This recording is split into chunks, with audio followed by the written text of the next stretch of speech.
Assalamualaikum Pak Kiai. Waalaikumsalam warahmatullahi wabarakatuh. Dan tayang tamak. Iya, data pas yang ini kah? Baju kaya renta dan tayang, sumpah yang pakut tayang. Baik, sengaja memang tayang gitu Pak Kiai.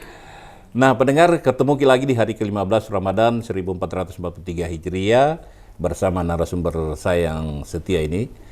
Beliau adalah Kiai Haji Dr. Amirullah Amri MA, Ketua Komisi Dakwah Majelis Ulama Indonesia Sulawesi Selatan, pimpinan Pondok Pesantren Ilmul Yakin, Tompo Buluk Maros, dan juga beliau adalah pimpinan Amhatur, Biro Perjalanan Umroh dan Haji Plus. Jadi kalau mau umroh di bulan Ramadan paling bagus katanya. Nanti sebentar kita cerita. Ada yang murah dan tayang. Ini saya mau tanya kini. soal haji umroh di bulan Ramadan itu. Yeah. Walaupun beberapa kali kita sudah jelaskan apa bedanya itu di bulan Ramadan itu. Kalau umrah di Ramadan itu seakan-akan berhaji bersama dengan Rasulullah sallallahu alaihi wasallam. Taqdi hajjatan ma'i kata Rasul. Iya. Jadi kedudukannya itu sama kalau haji bersama dengan Rasulullah. Iya. Tapi ini Ramadan kan sudah pertengahan. Iya. Terlambat mereka mendaftar. Oh, terlambat nih. Bagus sambil bulan selanjutnya. Tapi AMHA kalau sudah normal ini sudah tidak betul-betul sudah tidak pandemi lagi. Yeah. Insya Allah kadang terbang sampai 2 kali 3 kali sebulan. Dalam sebulan. Iya. Iya, subhanallah. Mau ku itu ikut tongin. Menyiar di Mekah, di Jeddah. Iya jadi baji dan pernah menyiar kinjoing. Ya amin bagi coba. Amin rabbal alamin. Jangan bagi kita ikut. Nah ini kita lanjut ini pertanyaan yang sudah masuk ini Pak Kiai. Dari Kaharudin Jalan Muhammadiyah. Apa perbedaan alam barza dan alam kubur? Apa yang dimaksud dengan kuburnya menjadi taman di antara taman surga? Terima kasih Pak Kiai. Ya. Nah, tafadhal. Jadi ya lubang itu namanya liang. Ya. Ya. Liang lahat. Liang lahat. Nah, itu yang digali itu. Iya. Yang ukurannya 2 kali 1 meter. Iya. Sana sepak nah. Satu kali satu. Ngadu itu boleh 1 kali 1. Luas jadi? Kalau 1 kali 1 tidak cukup, itu panjangnya orang kan 165. Oh 165 tahu. 1 kali 2 lah. Ya 1 kali 2. Itu namanya liang lahat. Di sekolah lagi tambah lagi 1 kali 2. Kalau alam, orang berkata alam kubur berarti 1 alam. Ya. Nah, 1 alam itu sama ini kan alam dunia berarti 1 alam. 1 alam. Ya 1 alam. Mulai kalau Indonesia mulai Sabah sampai Merauke. Tapi alam dunia berarti satu dunia. Iya. Kemudian alam kubur. Alam kubur itu namanya barzah. Barzah itu lebih jelas, lebih nampak, lebih nyata. Lebih nampak lagi di situ di alam barzah itu. Dalam kitab Ar-Ruh oleh Ibnu Qayyim Al-Jauziyah. Itu diceritakan di sana bahwa di alam barzah itu dan tayang roh-roh itu pada berbicara juga. Oh, komunikasi tohong. Komunikasi. Jadi di situ digambarkan bahwa pohon kayu yang amat besar, kemudian ditangkainya burung-burung pada bertengker, semacam itulah. Jadi roh-roh ada pada 1 alam, lalu dia pada bicara-bicara. Yang satu ngomong, siapa dunia kau? Ya, artinya orang baru mati. Iya, orang baru meninggal ini. Baru meninggal. Iya. Dia bilang baru. Iya. Berkata juga satu, mana dengan Oh, baru kenal toh? Iya, mana dengan Iya. Biasa aja ketemu. Wow, bagus sekali tempatnya dia. Ada di lantai sekian, baru rin-rin ke kamar sangin bulaing, sana gagana. Emas itu dindingnya. Tapi ini bicara tentang alam akhirat, bukan emas betulan sama itu yang kemarin bahwa sungai bukan sungai benaran. Arti kiasan. Itu tidak bisa digambarkan lagi. Jadi dicarikan saja bahasa-bahasa yang ceritanya yang indah-indah lah. Seperti itu. Berkata roh lagi yang satu, bisanya itu bagus tempatnya, padahal reolonya Pak Koci aja. Iya. Pokoknya ban lagi. Ya ban lagi. Ya nakal. Yang satu roh lagi codok. Dia langsung ngomong, Ya, memang, tapi dari rakyatnya itu rajin pergi di masjid salat tarawih. Ya, rajin puasa. Kemudian tadarusan terus di bulan Ramadan. Iya. Nah, itu dulu itu memang di saat masuk Ramadan dia sungguhan ibadah. Dan begitu selesai Ramadan pulang dari salat Idul Fitri meninggal. Iya. Nah, itulah dosanya sudah terampungkan semua, maka diberikan tempat yang bagus dan tayang. Iya. Jadi alam kubur adalah satu alam. Iya. Ya. Nah, satu alam itu karena alam itu lebih jelas, lebih nampak, lebih nyata, itu namanya barzah. Barzah. Ya. Iya. Nah, kemudian apa tadi taman-taman surga? Iya. Sekali lagi bahwa surga itu kan bermakna nikmat, nyaman, indah, sejuk, hijauan, semua yang Pokoknya indah. yang baik. Nah, itulah yang ditempati di alam kuburnya.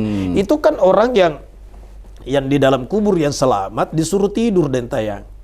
Kata malaikat, tidurlah engkau ibarat tidurnya pengantin baru. Nah, keindahan lagi itu. Iya. Padahal kalau dipikir secara rasio, tidurlah seperti tidurnya pengantin baru. Berarti kira-kira tidak tidur kapan den tayang? Iya. Kadang tayang waktunya pengantin baru kan tenek tidur kapan? Begadang nggak? Karame itu. Artinya adalah Iya. tidurlah seperti tidurnya pengantin baru. Iya. Itu pertanda keindahan. Iya, maknanya seperti Ya, itu. kenyamanan. Ilustrasinya bahwa Ya. itu keindahan semuanya. Kesejukan. Kesejukan. Iya. Nah, tapi orang yang ditanya marabbuka mannabiuka dan selanjutnya pertanyaan dan tidak bisa dia jawab, maka disiksa dan tayang. Dipalu-palui. Iya. Bahkan dalam riwayat itu suaranya Munkar dan Nakir kalau bertanya marabbuka, itu api yang keluar dari mulutnya. Dan di saat dia tarik itu alat penyiksanya, obenda, tanda, garagajina, apa-apa pakuna, itu suara gemerciknya lebih besar daripada suara petir. Apa tidak ditabangka kira-kira? Sedangkan yang di dunia saja ini nakagi kalau ada petir. Betul. Iya. Apalagi di kubur. Di alam barzah itu. Nah, sehingga orang yang dikuburkan itu dentaya perlu dibantu. Bantuan apa itu? Nah, doa, Iya. sedekah. Maka wahai orang-orang yang sudah meninggal orang tuanya, sedekah-sedekahlah, apatah lagi di bulan Ramadan. Bawa buka puasa di masjid, niatkan pahalanya untuk orang tua yang telah tiada. Itu. Iya. Dan itu ahli sedekah itu memadamkan panasnya kuburan. Ahli sedekah. Inna sedekah la tudfi'u an ahliha harral kuburi. Ahli sedekah itu padam panasnya kuburan. Bahkan menurut jumhur, menurut kebanyakan ulama bahwa bersedekah buat orang yang telah meninggal itu dihukumkan sunat karena membantu mereka. Disunahkan ini pakai ini. Ya, jadi dia mendapatkan kuburnya itu sebagai taman surga, maksudnya dia mendapatkan kenikmatan. Kenyamanan, kesejukan. Bahkan kalau sudah ibarat taman surga kuburnya, nanti kalau sudah akhir zaman, udah kiamat, dia tidak mau meninggalkan kuburnya. Kata malaikat pindah. Dia bilang tidak usah pindah. Andri ini mana ke sana buka ke sana bajina. Kata malaikat tidak ada artinya ini tempatmu dibanding tempat barumu yang engkau akan tempati di surga. Jadi pindah lesoko. Tidak ada artinya ini. Artinya lebih bagus lagi tempatnya di surga dibanding tempatnya itu tadi itu taman surga di kubur. Di sini tipe 45 Ji. Di alam itu. Di sana tuh istana. Kapan juga kira-kira. Ya, begitu ilustrasinya begitu pakai di taman surga itu tadi. Nah, itu Pak Hairudin, mudah-mudahan puas ini di jalan mana ini? Di Makassar. Dari Nurjannah. Assalamualaikum Pak Kiai dan Dintayang. Apakah benar membawa potongan kiswa penutup Ka'bah akan mendatangkan barakah, melancarkan usaha, mendatangkan rezeki dan segalanya ini pakai? Bagaimana ini? Itu merusak itu orang-orang yang ngambil kiswa. Iya, kenapa kan dibawa Gi? Dia gunting itu pembungkusnya Ka'bah. Kecuali kalau memang ada yang kasih dari luar, ya ambillah. Ya, tapi kalau itu kiswa itu kan pembungkus Ka'bah yang tayang. Yang sementara tergantung di situ, yang dikenakan di situ namanya kiswa. Kelambunya. Kelambunan juga bayi ya. Iya. Biasanya memang sobek-sobek itu gunting orang. Bahkan pernah ada orang yang Sulawesi ditangkap gara-gara dia gunting itu kiswa, dilihat, ditangkap. Saya termasuk diwawancarai pada waktu itu. Seperti apa caranya ulama memberikan pemahaman kepada warganya yang akan haji. Karena kenapa sampai dia gunting ini? Kalau bahasa kita kan itu kan pelecehan. Saya jawab waktu itu, sebenarnya dia gunting itu bukan karena dia benci Ka'bah. Bukan karena dia tidak suka itu kiswa. Justru saking sukanya dia ingin bawa pulang ke negaranya. Dia mau pulang ke negara. Cuma caranya salah. Karena sementara dikenakan dia gunting. Alasannya ada cucunya yang sudah lama tidak bisa bicara, bisu. Sehingga ini kiswa menurut pemahamannya dia mau rendam di air baru minumkan airnya. Baru dia minumkan anaknya. Jadi sebenarnya tujuannya sepertinya bagus, caranya yang salah. Karena kenapa barang dikenakan difungsikan itu yang engkau gunting. Aman rak itu. Biasa memang sobek-sobek itu Ka'bah. Tapi saya kadang berkelakar dan tayang. Guyon sama teman-teman bahwa sudah digulung ini kiswa digulung ke atas. Biar mau digunting tidak bisa sampai. Tidak dicapai lagi. Biasa Jamil, kenapa tinggi sekali? Tinggi sekali. Saya bilang, nak kulik apa? Nak isem harga karena keloter lah kaca sudah mau mendarat. Gak mendarat kini gonci mising. Tapi bukan di kloternya amhatu. Jadi memang mesti diberikan pemahaman orang itu. Jangan merusak. Terkecuali kalau misalnya dari kiswa itu memang sudah diganti, lantas ada yang kasih barang sedikit, terimalah, ambillah bahwa barang ini pernah menjadi pembungkusnya Ka'bah. Kan gitu kan? Pernah menjadi pembungkusnya Ka'bah. Dan Ka'bah itu berapa juta manusia yang mengitari. Teringat saya itu Sayyidah Khadijah radhiyallahu anha, istrinya Rasulullah sallallahu alaihi wasallam, ketika sakit keras dia berkata kepada anaknya Fatimah, "Oh Fatimah, iya ummi.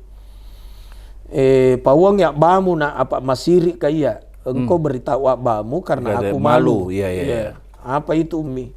Dia bilang, kalau saya meninggal itu surban yang sering dipakai abamu, tolong mintakan saya supaya tubuhku ini dibungkus dengan surbannya Rasul.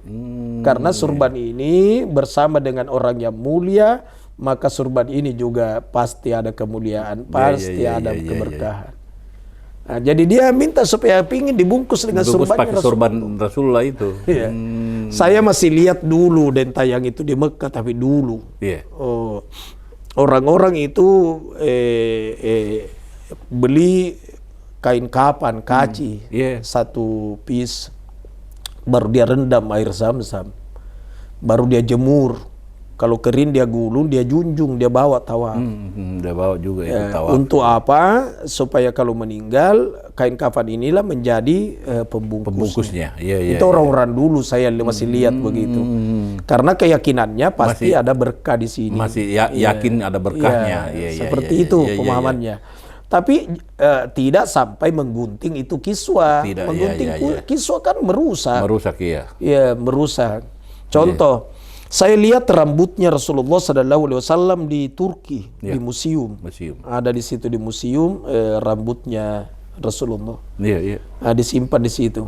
Coba kalau misalnya ada orang bawa ini pasti barakah karena rambut ini tumbuh di kepalanya manusia yang paling paripurna, paling mulia.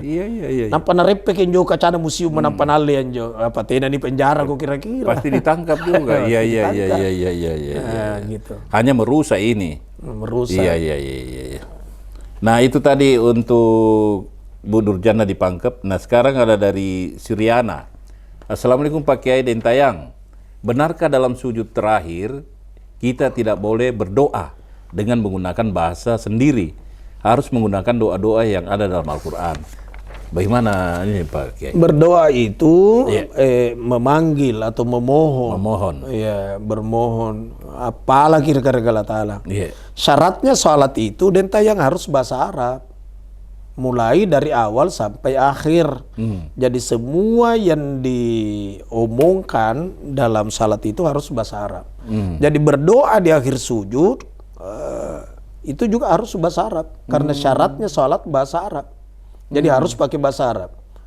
Bagaimana kalau dia tidak tahu bahasa Arabnya? Ya. Ya, sementara dia juga ingin berdoa di akhir sujud. Di akhir sujud itu. Solusinya adalah, berkata Imam Ghazali Hujatul Islam, jangan gerakkan lidahnya, hatinya. Hatinya. Jadi kalau hatinya memohon kepada Allah, boleh-boleh saja.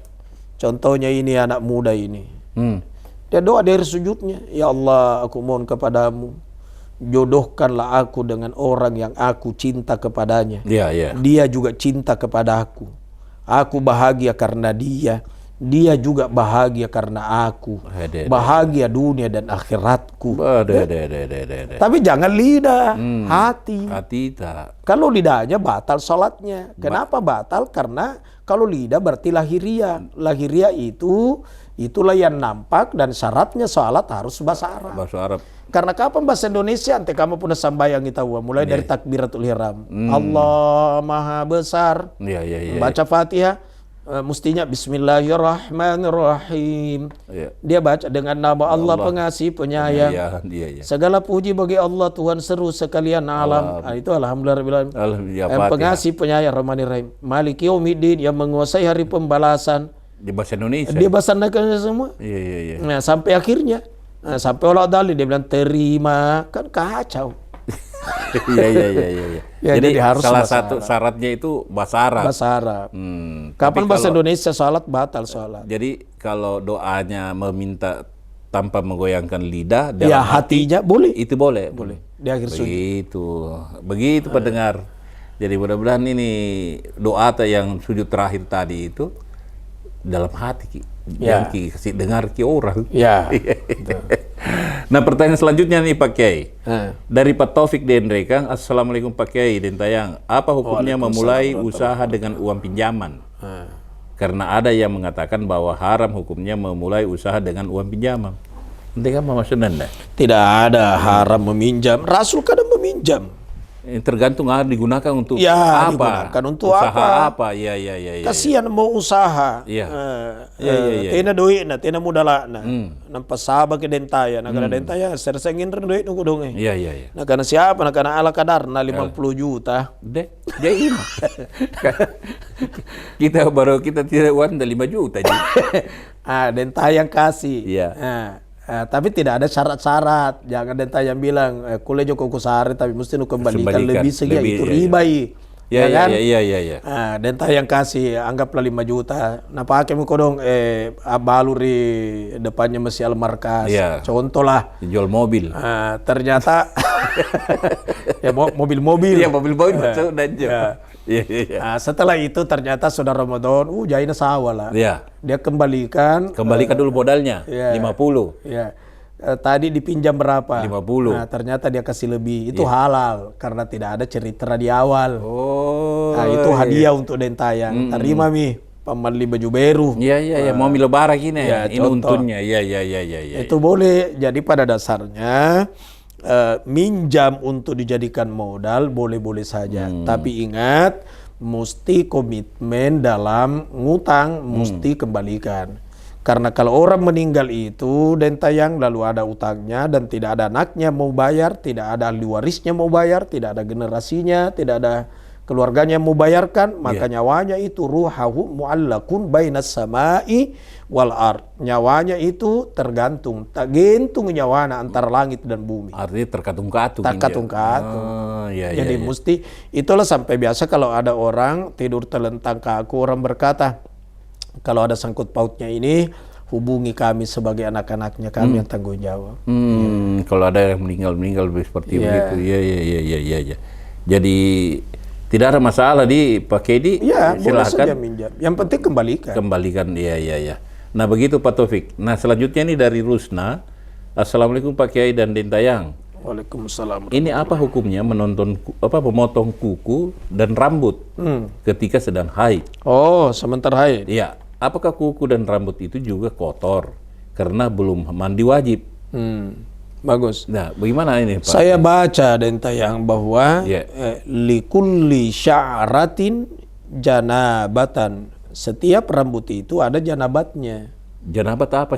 Untuk mengangkat itu, kalau orang habis berhubungan itu namanya junub. Orang junub itu dia berhadas. hadasnya itu hadas besar. Ya. Orang haid itu dia berhadas. Hadas Mengangkat kecil. hadasnya itu mesti mandi.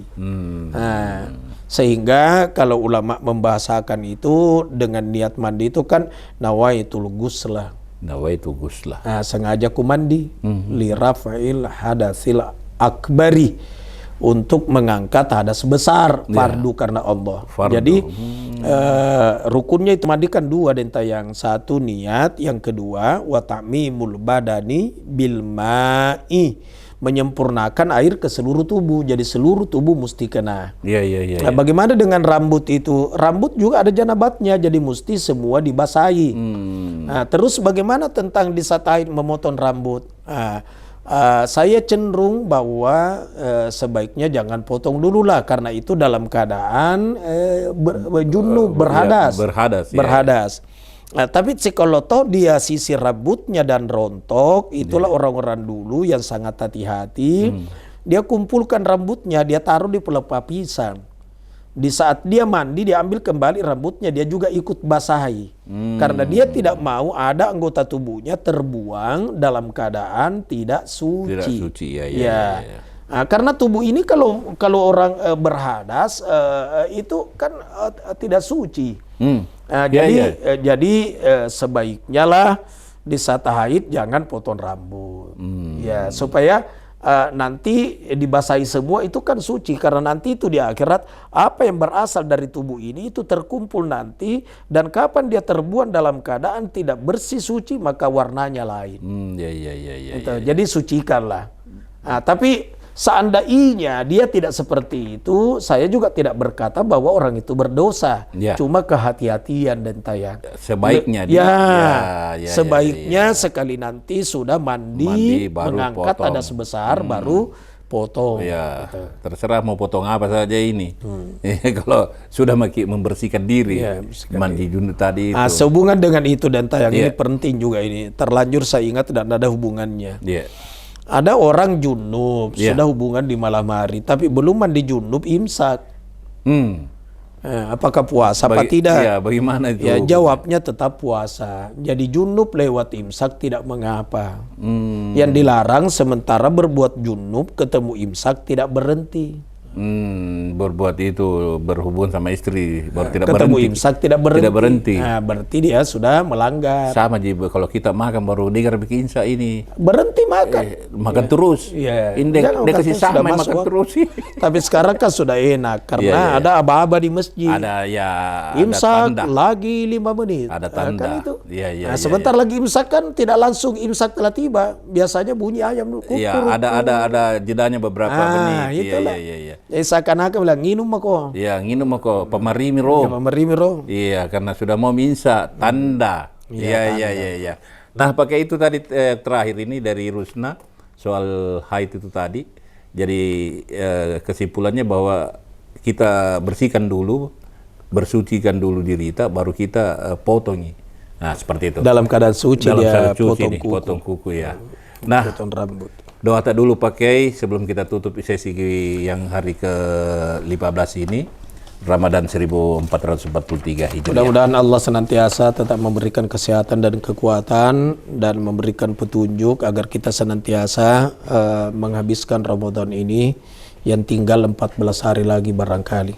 Bismillahirrahmanirrahim. Alhamdulillahirrahmanirrahim. Allahumma salli wa sallim ala sayyidina Muhammadin. Ya Allah, ya Tuhan kami mohon kepadamu ya Allah, beri kepada kami kekuatan, kesehatan lahir batin. Beri kami petunjukmu agar kami senantiasa berbuat apa yang Engkau ridhoi dan kami hindari apa yang Engkau murkahi. Rabbana atina fid dunya hasanah wa fil akhirati hasanah wa qina adzabannar. Wadkhilnal jannata ma'al abrar ya aziz ya ghaffar ya rabbal alamin. Wa sallallahu ala sayyidina Muhammad walhamdulillahi rabbil alamin. Amin ya rabbal alamin. Nah, pendengar dialog pakai dan Inta yang cukup sampai di sini di hari ke-15 ini. Insya Allah kita ketemu besok di hari ke-16. Nah, Tayang bersama Pak Kiai Dr. Amirullah Amri MA. Beliau adalah Ketua Komisi Dakwah Majelis Ulama Indonesia Sulawesi Selatan, pimpinan Pondok Pesantren Ilmul Yakin Tompok Bulu Maros, dan juga pimpinan Anhatur Biro Perjalanan Umroh dan Haji Plus mengucapkan terima kasih. Assalamualaikum warahmatullahi wabarakatuh.